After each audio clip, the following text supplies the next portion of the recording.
Leslie Wells, Connection Coach here. I help individuals who are looking to improve and show up better in their relationships and interact with their partners better and develop healthier relationships by looking at things through an attachment lens. So let's talk about the fearful avoidant and their need for control and what that looks like. So first, let's look at their background really quickly. Their background with their caregivers or their parents was very chaotic. There may have been trauma, neglect, abuse, a lot of maybe highly overreactive parents who were punitive. They weren't able to consistently meet their needs and show up well for them. So they may have dealt with parents who were very erratic all over the place. Sometimes they were loving and nurturing, and then other times they were very, harsh and punitive, or maybe they were just showed up like out of control appearing, but they were very unpredictable. And so they learned very young that they could not get their needs met and it would be consistent. And so there becomes this betrayal wound because you are my parent. I need you to meet my needs. I need you to show up and love me and nurture me consistently. And you are unable to do that. Therefore, you are betraying me and I can't trust you.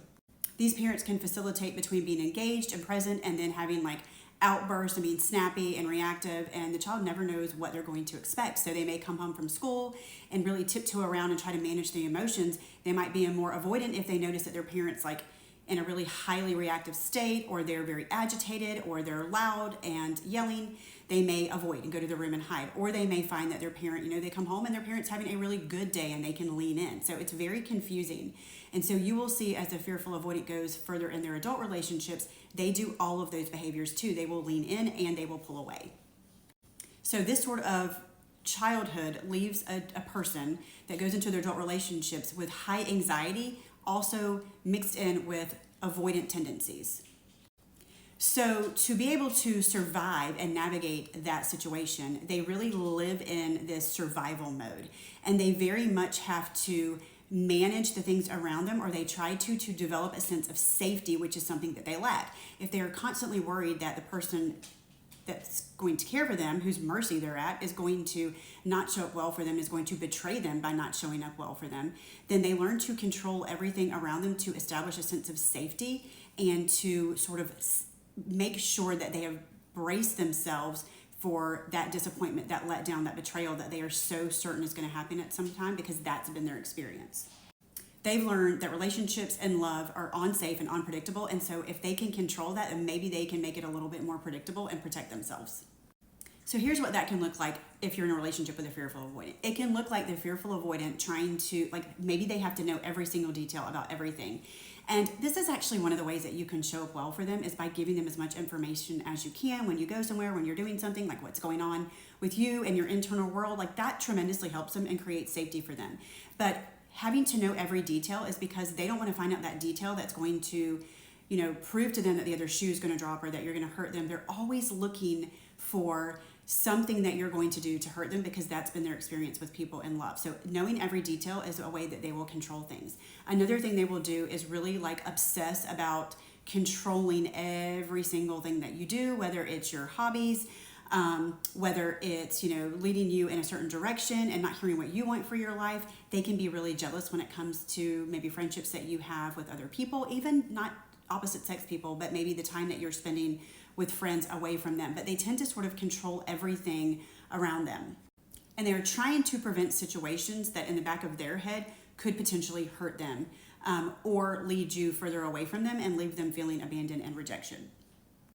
They tend to assume others are very incapable because they're so busy trying to control things for the outcome that they want, that feels good and safe to them, to avoid outcomes that maybe they fear in the back of their mind. They will assume that you're incapable, and they will sometimes make people feel like they're not capable of handling things themselves. They will become very hyper independent and do things and not accept help from you, or act like your help is not good enough or as good as they could do it. And this is just them trying to control things so that they feel safe. They will sort of make everyone around them, and they do subconsciously believe sometimes that their way is best. And the reason they think their way is best is because they know that their way is not going to hurt them and it's going to keep them safe. They also can be really big overplanners and not very flexible, and can really respond negatively or a little bit aggressively whenever you ask them to be more flexible. Because if they know what's happening and it's predictable, that feels good to them, because they grew up in a chaotic environment where there was no predictability, and that's how relationships feel to them. And so when you ask them to be flexible and you just sort of fly by the seat of your pants, that really makes them uncomfortable. They control by setting unrealistic expectations for people. They will very much move the goalpost.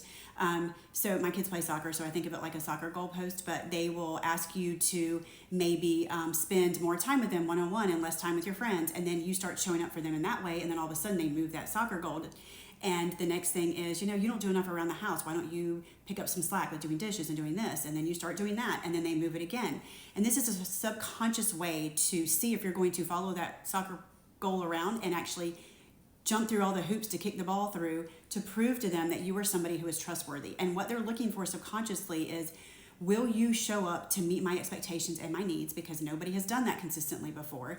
And can I trust you to do what you say you're going to do and to come through for me when I need you to, and I tell you that I need something, because that establishes safety for them. They do a lot of protest behaviors to control the situation. They will guilt trip. They will give you the silent treatment. Sometimes they will give you ultimatums or threaten. Sometimes they will even threaten to leave the relationship as a protest behavior to get you to lean in and show them like that you're going to chase after them, pursue the relationship, and that you're going to show up well for them. They really will threaten, but they don't actually want you to call their bluff.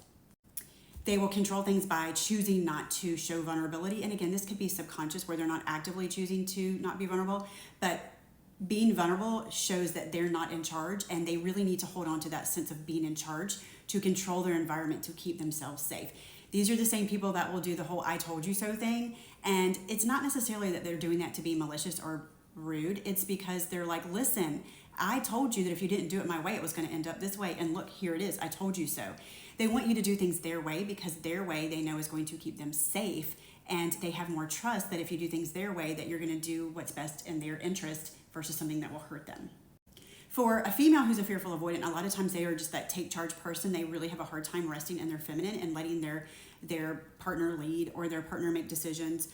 They will also sometimes recruit other people to talk to you, to persuade you to do things their way. So if they really feel very unsafe and they feel like you're not seeing them, hearing them, or understanding them, they may get other people, maybe family members, maybe friends of yours, to sort of side with them and become an ally to try to get you to change your mode of behavior or thinking to doing what they want you to do.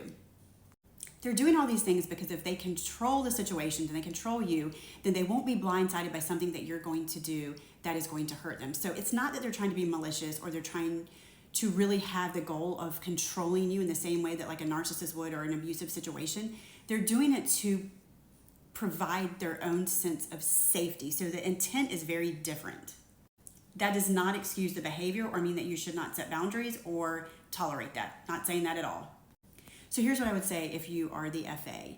Controlling and manipulating is not going to give you the safety that you're looking for. It is actually going to cause more relational tension in your relationships, and it's actually going to push your partner away. And you are actually, while you're looking for safety and trust, your behaviors are stealing their safety and trust in you and the relationship. You are being self-centered, whether or not you realize it. You're taken away from your partner, and you are actually creating a less safe, healthy, secure relationship when that's the opposite of what you want. By controlling your partner, you are telling them that you don't trust them and you don't believe they are adequate, which can create some of their own attachment issues and trigger on their attachment wounds, and that is actually damaging them when you're just trying to prevent yourself from being damaged. You're very much trying to get something that you are not giving back to your partner. So that's a little bit inside the fearful avoidant and why they control and how you can perceive it. Doesn't excuse their behavior, doesn't justify those actions. I'm just trying to give you a little bit of understanding where they're coming from. And I will do a part 2 to tell you what to do and how to work with a FA if you're in a relationship with one. So if you're interested, stay tuned for part 2.